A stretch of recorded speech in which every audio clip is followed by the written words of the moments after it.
मंसूर साहब, सबसे पहले तो ये बताइएगा कि 60 रोज़ा अबूरी मुआहदे के हवाले से जो खबरें आ रही हैं, क्या वाकई तेहरान और वाशिंगटन किसी हतमी फ्रेमवर्क पर मुत्तफिक हो चुके हैं? देखिए, अभी मुत्तफ़िक तो नहीं हुए क्योंकि दोनों साइड हुँ, से ये कन्फर्मेशन नहीं आई, लेकिन चूँकि गुज़िश्ता 2 से 3 हफ़्ते से जो आपने भी हालात बताए हैं इसमें ब मीडिएशन चल रही थी कतर की जानिब से भी, पाकिस्तान की जानिब से भी बैक चैनल कॉन्टैक्ट चल रहे थे और हुँ, ईरान और ओमान के दरमियान आ आबनाए हुर्मुज़ या स्ट्रेट ऑफ हुर्मुज़ की जो शिपिंग अरेंजमेंट है, शिपिंग फ्रेमवर्क है, उसके ऊपर मुज़ाकरात चल रहे थे। और कल जो ईरान की तरफ से 2 इंडिकेशंस आईं, 2 स्टेटमेंट्स आईं उनके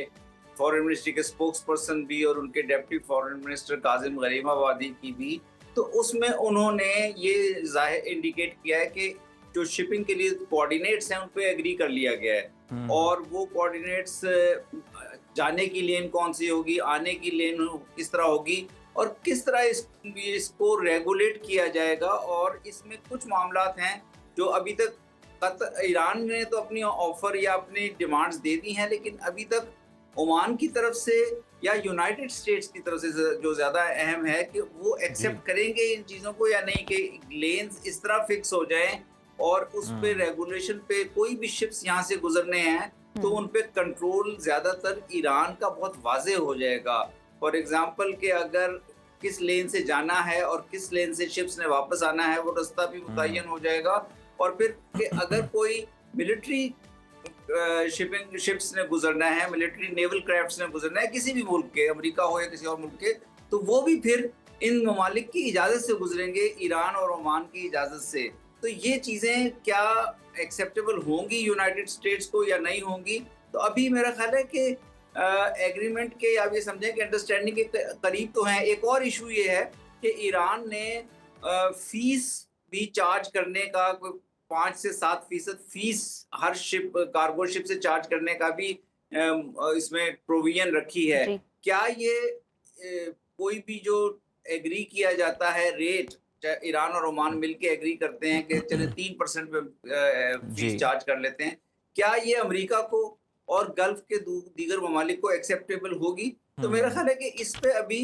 कोई आप ये कह सकते हैं कि माहदे में कुछ पेशरफ्त हुई है, नेगोशिएशन में कुछ पेशरफ्त हुई है, लेकिन बहुत से अभी नुकात ऐसे हैं स्टेट ऑफ हुँ, हुर्मुज़ से मुतालिक भी और स्टेट ऑफ जी, हुर्मुज़ के अलावा जो दीगर यूएस ईरान का एजेंडा है हुँ, इन पीस टॉक्स का, कि उसमें अभी काफ़ी गैप्स हैं। अब दूसरी तरफ चूँकि प्रेज़िडेंट ट्रंप के ऊपर प्रेशर है कि वो किसी तरह से एक इसमें पेशरफ्त हो, एग्रीमेंट हो, जंग बंद रहे, क्योंकि उनके या उनका फ़ोकस अपने मिड टर्म इलेक्शंस की तरफ होगा। वहाँ पे भी डेमोक्रेटिक कैंडिडेट्स जो हैं काफ़ी टफ टाइम देते हुए नज़र आ रहे हैं प्रेज़िडेंट ट्रंप को। तो अब देखना ये होगा कि किस तरह कुछ अरसे के लिए, तो मेरा ख़्याल है 2-3 माह के लिए अब इस जंग में कोई पॉज़ आएगा। लेकिन ये गर्म और सर्द होती रहेगी और फिर उसके अच्छा, बाद भी जब तक इस पे कोई मुस्तकिल एग्रीमेंट नहीं हो जाता कि दोनों यूएस और ईरान किसी हुँ, अंडरस्टैंडिंग पे नहीं आ जाते, इस रीजन का सिक्योरिटी फ्रेमवर्क क्या होगा, इस रीजन का हुँ, इकोनॉमिक शिपिंग लेन्स क्या होंगी। अभी बाबुल मंदब को हमने डिस्कस नहीं किया, बाबुल मंदब जी, एक और फ्लैश पॉइंट है। तो मेरा हुँ, ख्याल है अभी तक हमें इंतजार करना चाहिए कि किस तरह चीजें आगे बढ़ती हैं। अच्छी बात यह है कि बातचीत हो रही है। हुँ, पाकिस्तान के वज़ीर-ए-आज़म और शायद गालिबन आर्मी चीफ भी फील्ड मार्शल साहब भी शायद सऊदी अरेबिया जा रहे हैं, हुँ। ताकि राह हमवार की जा सके, ग्राउंड प्रिपेयर की जा सके इन टॉक्स को आगे लेके बिल्कुल, जाके। बिल्कुल राह हमवार की जा सके और जिस हद तक हो सके पाकिस्तान ने अपना किरदार भी अदा किया है। मंसूर साहब, अमरीकी सदर डोनाल्ड ट्रंप एक तरफ सख्त धमकियाँ दे रहे हैं। लॉस वेगस में भी वो तकरीब से खिताब कर रहे थे, तो वो इस हद तक भी कह रहे थे कि हम अब दूसरा बड़ा जो है वो एटमी हमला करने जा रहे थे ईरान के ऊपर, लेकिन हम रुक गए हैं, मुज़ाकरात भी चल रहे हैं। आपने हुर्मुज़ को इस तरह से बंद नहीं किया जा सकता। तो वाशिंगटन की इस मुतज़ाद पॉलिसी को आप समझते हैं, क्या ये वाशिंगटन की मुतज़ाद पॉलिसी है या डोनाल्ड ट्रंप की है, या फिर पेंटागन के कहने पर कुछ फैसले डोनाल्ड ट्रंप को बदलने पड़ते हैं रिपोर्ट्स की रोशनी में? जी बिल्कुल, प्रेज़िडेंट ट्रंप एक्चुअली जंग 5 माह की जंग के बाद इस स्टेज पर हुँ, आ गए हैं कि वो कह रहे हैं कि अमेरिका जंग जीत गया है, हमने ईरान जी, के दिफाई सलाहियतों को तबाह कर दिया है, ईरान की अस्करी तनसीबात को तबाह कर दिया है, ईरान की कैपेसिटी नहीं है। और लेकिन जब वो अपना प्रेशर डालने के लिए, मज़ीद ईरान को टेबल पे लाने के लिए ईरान पे बमबारी करते हैं, तो उसके जवाब में ईरान फौरी तौर पे बमबारी करता है गल्फ के ममालिक के ऊपर जहां यूएस की बेसिस हैं, तो वो फिर एक बहुत बड़ी कॉन्ट्रडिक्शन आ जाती है प्रेसिडेंट ट्रंप के स्टैंड में, और प्रेसिडेंट ट्रंप को अमरीकी अवाम की तरफ से भी और अमरीकी इदारों की तरफ से भी ये प्रेशर आता है उन पे कि इस जंग को किसी ना किसी तरह बंद होना है, क्योंकि अमेरिका के जो स्टॉक्स हैं, क्रिटिकल वेपन्स के स्टॉक्स हैं, थार्ड या पेट्रियट मिसाइल्स के स्टॉक्स हैं, उनमें भी उनके नंबर्स के ऊपर भी सवाल उठ रहे हैं। जबकि ईरान जो है उसके जो स्टॉक्स का कहा जा रहा था कि वो ख़त्म हो रहे हैं, ईरान तो मुस्तकिल रोज़ाना बेसिस पे अपने रिटेलिएटरी अटैक्स में ये सलाहियत दिखा रहा है कि वो जिन जिन रीजन्स को गल्फ ममालिक के हिट कर सकता है, अरब ममालिक के, वो हिट कर रहा है। तो मेरा ख्याल है कि प्रेसिडेंट ट्रंप के लिए एक टफ सिचुएशन है, क्योंकि वो जिस क्लेम के साथ जंग शुरू की गई थी वो क्लेम्स या वो गोल्स अचीव नहीं हुए। अब उसके बाद उन्हें अपनी पब्लिक को सेल करना पड़ रहा है एक नई सिचुएशन, जिसमें वो इलेक्शन में भी जा रहे हैं और उन्हें ये जस्टिफाई करना पड़ रहा है कि हम जंग जीत गए हैं। लेकिन जब वो जंग जीतने का एविडेंस शो करना चाहते हैं अपनी स्टेटमेंट्स के जरिए, तो वहाँ फिर कॉन्ट्रडिक्शंस वाज़ेह तौर पर नजर आती हैं। तो मेरा ख्याल है अब ये प्रेशर भी अमेरिका पे नजर आ रहा है कि वो जंग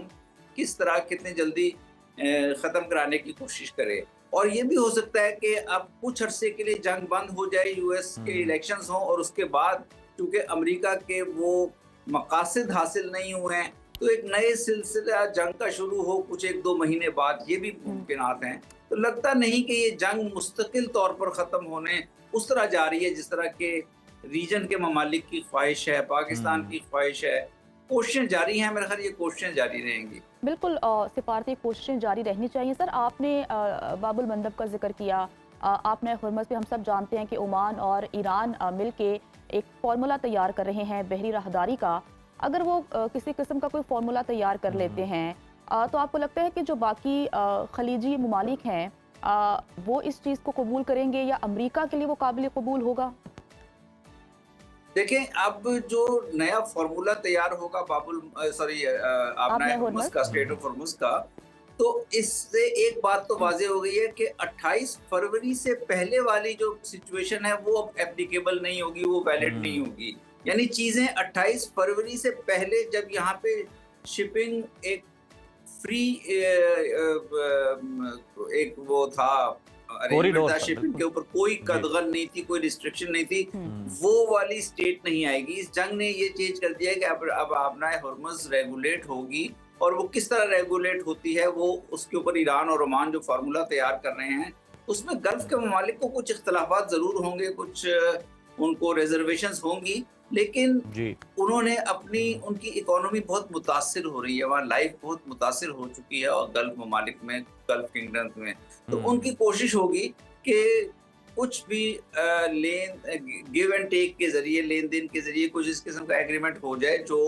पिछली सिचुएशन पे तो ना ले जा सके, लेकिन शिपिंग कम से कम इस हद तक वायबल हो जाए कि उनकी ऑयल बेस्ड इकोनॉमी या oil supported economy, oil dependent economies जो हैं, उनके लिए ये यहाँ से तेल की आमदोरफ्त खुल सके और तेल की प्राइसेस भी इंटरनेशनल इकोनॉमी में एक स्टेबल लेवल पे आ जाएगी। हमने देखा है कि जब अच्छी खबरें आती हैं, गुज़िश्ता 2-3 दिनों से जब से खबरें बेहतर आई, स्टॉक्स में प्रोग्रेस की, तो ऑयल की प्राइसेस गिरनी शुरू हो गई हैं। तो मुझे लगता है कि गल्फ के ममालिक, ईरान, ओमान, ये सारे मिलके तो एग्री कर जाएंगे किसी न किसी चीज पे। अमेरिका उसको किस तरह एक्सेप्ट करता है, ये देखने वाला सवाल है, क्योंकि अमेरिका के लिए फिर एक तरह थोड़ी सी एक हजीमत वाला पॉइंट होगा कि अमेरिका की ग्लोबल सुपर पावर के होते हुए यहाँ पे एक ऐसा शिपिंग का अरेंजमेंट हो जिसमें ईरान और ओमान फीस चार्ज कर रहे हैं। बिल्कुल मंसूर साहब, आपने कहा कि गल्फ के लिए भी बड़ा इम्तिहान है, और हम देख भी रहे थे कि वो मुतबादिल जो है अपनी मईशत के लिए बंदोबस्त भी कर रहे थे, तेल के अलावा टूरिज्म में बहुत ज़्यादा एक्सपेंड कर रहे थे, और सऊदी अरब की भी यही पॉलिसी है। लेकिन ख़ास तौर पर अगर हम गल्फ में देखें तो आपको लगता है कि जिस तरह से नुकसान पहुंचा है, जिस तरह से हमले हुए हैं, उसके बाद कुछ आने वाले सालों में एतमाद जो है वो जल्द बहाल हो सकता है सयाहों का, इन्वेस्टर्स का वहाँ पर, और वहाँ पर वैसे जो पहले हम देखते थे कि रौनक और चहल पहल थी, क्या वो दोबारा से हो सकती? देखिए इस जंग में सब बहुत ज्यादा नुकसान गल्फ ममालिक का भी जी। हुआ है। ईरान के बाद अगर कोई तबाही सबसे ज्यादा हुई है तो सऊदी अरब, मुत्तहदा अरब कुवैत, अमारात। बहरीन, जॉर्डन, जो सारे कतर, इन ये जो हमारे खलीजी रियासतें जो हैं, ये जब ईरान की तरफ से डायरेक्टली अटैक हुई, और जिस तरह से यूएस का अटैक होता है ईरान पे, ईरान रिटेलिएट करता है अमेरिकन बेसिस जो मिडल ईस्ट में हैं, तो इन सब रियासतों का बहुत नुकसान हुआ है। कुछ रियासतें तो बड़ी रियासतें हैं, जैसे सऊदी अरब है, बड़ा मुल्क है, बड़ी पावर है, मिडिल पावर है, तो वो उनके पास ये कैपेसिटी है टू सरवाइव और इस सारे शॉक्स को एब्जॉर्ब करने की इकोनॉमिकली भी। जो छोटी रियासतें हैं, बहरीन, कुवैत या इवन जॉर्डन के अंदर जो तबाही आई है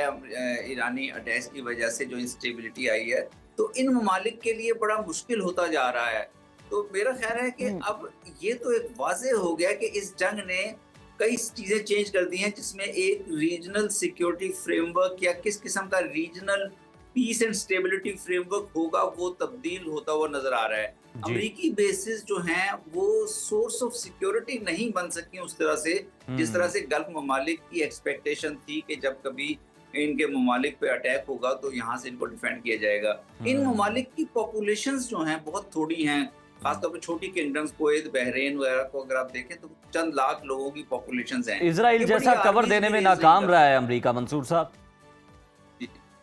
तो ये बिल्कुल सिक्योरिटी इनको नहीं दी जा सकी, और इस वजह से मेरा ख्याल है कि अब एक नया रीजनल सिक्योरिटी फ्रेमवर्क आएगा, और यहाँ पे जो कंट्रीज हैं, सऊदी अरेबिया या पाकिस्तान या इवन इजिप्ट है या तुर्की है, इन ममालिक का रोल जो है वो बढ़ जाएगा, और ईरान का रोल बहुत अहम हो जाएगा इस एक कलेक्टिव सिक्योरिटी फ्रेमवर्क बनाने में आइंदा के सालों के लिए। बिल्कुल सर, आप सही कह रहे हैं कि गल्फ कंट्रीज में जितनी भी अमरीकी बेसिस मौजूद थी, वो कहीं ना कहीं वो सिक्योरिटी नहीं दे सकी जो कि उन्हें उम्मीद थी कि जब भी उन पर अटैक होगा तो जो अमरीकी बेसिस हैं वो इतनी मुतहरिक होगी कि वो उनको महफूज बना सके या महफूज रख सके। बल्कि उल्टा उनके टारगेट्स जो हैं वो हिट किए हैं ईरान ने। बहुत शुक्रिया। साबिक सफीर मंसूर अहमद खान साहब हमारे साथ मौजूद थे, इस सारे मामले पर अपना एनालिसिस भी दे रहे थे, और हम देखें कि बिल्कुल अब कुछ माहौल में बेहतरी आई है किसी हद तक। तो